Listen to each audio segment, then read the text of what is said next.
ආයිබෝන් ඔයාලට සුබ දවසක්. ඔන්න ඉතින් කුසලා සිම්පල් ලයිෆ් මගේ YouTube channel එකෙන් අද මම කංකුන් තෙල් දාගන්නයි යන්නේ. රෙස්ටුරන්ට් ස්ටයිල් එකක් මේක. ගොඩක් රසයි වගේම ගොඩක් ලේසියෙන් හදාගන්න පුළුවන්. මේ විදිහට කංකුන් හදාගත්තාම ඔයාලට උණු බත් එක්ක පොල් සම්බෝලයක් හදාගත්තත් ඇති. ඉතින් ඒ වගේම තමයි ගොඩක් පෝෂ්‍යදායකයි මේ විදිහට හදාගත්තම. ඉතින් එන්නේ දැන් අපි බලමු හදන්නේ කොහොමද කියලා. ඉතින් මම මෙතන සාමාන්‍ය ප්‍රමාණයක කංකුම් මිටියක් අරන් තිනා ගොඩාක් මෝරපු දඬු වයින් කළා. ඊට පස්සේ සෝදලා අරගෙන ආවා. ඊට පස්සේ මේක මම කපා ගන්නයි යන්නේ. ඉතින් ඔයාලට මේක චූටියටම කපා ගන්නත් පුළුවන්. මම අඟලක විතර වගේ කෑලි වලට තමයි කපා ගන්නෙ. ඉතින් මට හිතෙන මේ විදිහට කපලා හදා ගන්න ඕනි කියලා. සමහරු කංකුම් අතින් කඩලත් හදනවා.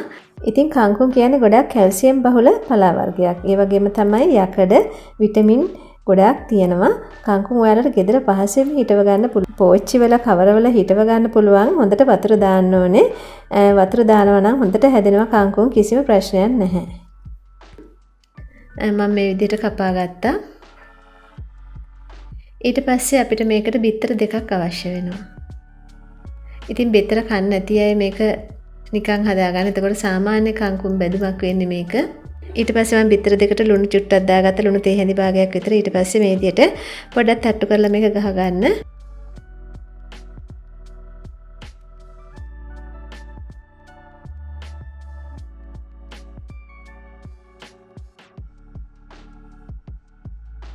මේ තියෙන්නේ මම ගත්ත අනිත් ද්‍රව්‍ය ටික. කපාගත් ඒවා ටික අපි දානකොට බලමු. මේ තියෙන කංකුම් ටික. ඊට පස්සේ මම පෑන් එකක් ලිපේ තියුවා. තෙල් දාගත්ත තේ හැන්දක් විතර. වැඩි දාගන්න ඕනේ නැහැ, non stick එකක් නම්. මේ විදිහට දාලා පොඩ්ඩක් අතුර ගන්න තෙල් ටික. ඊට පස්සේ ගසාගත්ත බිත්තර දෙක මම දාගන්නවා මේකට. එග් ස්ක්‍රැම්බල් එකක් හදාගන්නයි යන්නේ. ඉතින් මම මේක මීට කලින් හැදුවා නිවිති වලටත්. නිවිතිත් මේ විදිහට හදලා රසයි. ඉතින් ස්ක්‍රැම්බල් එක හදාගන්නේ මේ විදිහට. මම ඔයාලට පෙන්නන්නම්. මේක කර කරගන්න එපා. ගොඩාක් හීට් එක වැඩි කරගන්න එපා ලිපේ. ඒ වගේම ගොඩාක්ම අඩු කරගන්න නැතුව මීඩියම් සයිස් එකට හීට් එක තියාගෙන මේක මේ විදිහට හදාගන්න. හැමතිස්සෙම මේක නොනවත්වා හැඳි ගන්න ඕනේ මේ විදිහට. ඊට පස්සේ මේක මේ විදිහට හොඳට ඝන වෙලා ලස්සනට කෑලි කෑලි හිටින්න හැදෙනවා. ඉතින් මේ ස්ක්‍රැම්බල් එක මේ විදිහට හදලා ඔයාලට පාන් එක්ක කුඩා දරුවන්ට දෙන්න උනත් පුළුවන්. සෑන්ඩ්විච් වගේ අතරට දාලා එක පැත්තක බටර් ගාලා අනිත් පැත්තේ මේ ස්ක්‍රැම්බල් දාලා දෙන්න පුළුවන්. පෝෂ්‍යදායී දෙයක්. ඒ වගේම ගොඩක් රසයි මෙහෙම හදාගත්තම. ඉතින් මම සම්පූර්ණ වෙලාව අරන් ඔයාලට පෙන්නුවේ මේක හරියට හදාගන්න ඕන හින්දා. මේ විදිහට නොනවත්වා හැඳි ගාමින් මේක හදාගන්න. දැන් හරි. මීට වඩා මේක දුඹුරු පාට කරගන්න එපා. මේ ප්‍රමාණයට ආවම හරි. බිත්තරේ හොඳට බැදිලා තියෙන්නේ. ඒ වගේම කර වෙලා නැහැ. ඊට පස්සේ මම නැවත භාජනයක් ලිපේ තියුවා. ඊට පස්සේ ඒකට තෙල් මේච හැඳි දෙකක් තුනක් විතර දාගන්න. දාලා තෙල් රත් වෙනකොට අබ තේ හැන්දක් තමයි මම දාගත්තේ. ඉතින් අබ ටික හොඳට බැදෙනකොට මම දාගත්තේ සුදු ලුණු ටික. හීනියට කපාගත් සුදු ලුණු බික් 4ක් විතර තමයි දාගත්තේ. ඊට පස්සේ අමිරිස් කරල් 3ක් විතර මම හීනියට කපාගත් එකක් දාගත්තා. දැන් හීනියට කපාගත්ත කරපිංචා. කරපිංචා ඉති 3ක විතර කරපිංචා කොළ දාගත්තේ. දැන් මේක හොඳට සුවඳෙන ප්‍රමාණයට බැද ගන්න. ඊට පස්සේ හීනියට කපාගත්ත බීලුණු ගෙඩියක් එකතු කරා. ඔයාලට මේවා ඉතින් අඩු වැඩි ප්‍රමාණ වලින් දාගන්න පුළුවන්. ලුණු එහෙම වැඩි වුණා කියලා ප්‍රශ්නයක්වත් නැහැ. ඊට පස්සේ හොඳට මේක බැද ගන්න. සුවඳෙන ප්‍රමාණයට බැද ගන්න ඕනේ. අමුවට ගන්න එපා. ඊට පස්සේ මම තව දෙයක් කරගන්නවා. කංකුම් ටිකට ලුණු තේ ඇඳි භාගයක් විතර දාලා කලවම් කරගන්නවා.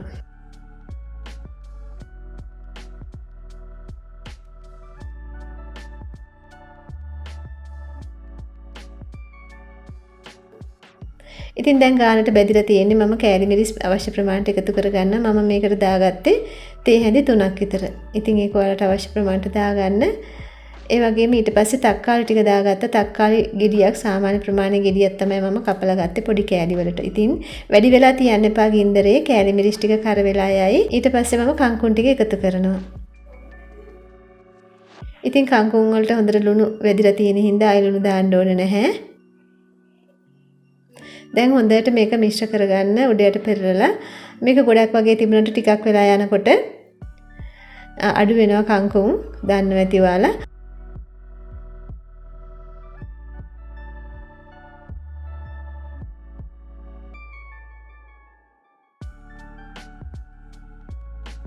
ඉතින් ඔයාලට ඕන නම් මේකට ගම්මිරිස් කුඩු ටිකක් දා ගන්න පුළුවන් මේ විදියට. තේ හැඳි භාගයක් විතර මම දාගත්තා.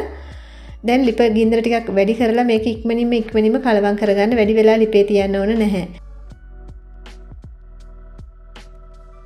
ඉතින් මම මේ දාගන්නේ බිත්තර හදාගත්තු ටික ස්ක්‍රැම්බල් එක. මේ විදිහට දාලා හොඳට මේක මිශ්‍ර කරගන්න.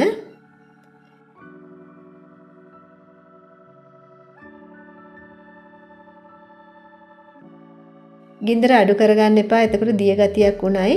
ඊට පස්සේ මම මේ දාගන්නේ සෝයා සෝස්. මේක ඔයාලට තියෙනවා නම් දාගන්න නැත්නම් ප්‍රශ්නයක් නැහැ. මේක ගොඩක් රසයි දාගත්තාම. ඉතින් දැන් හරි වැඩි වෙලා කංකුන් තියලා ලිපේ හීට් කරන්න යන්න එපා. එතකොට තියෙන පෝෂණ ගුණය රසයයි ඔක්කොම විනාශ වෙනවා. ඉතින් දැන් බලන්න ගොඩාක් රසට සුවඳට තියෙනවා රෙස්ටොරන්ට් ස්ටයිල් එකේ කංකුන් බැදුමක්. ඔයාලත් හදලා බලන්න. ඇත්තටම ගොඩාක් රසයි වෙනසක්.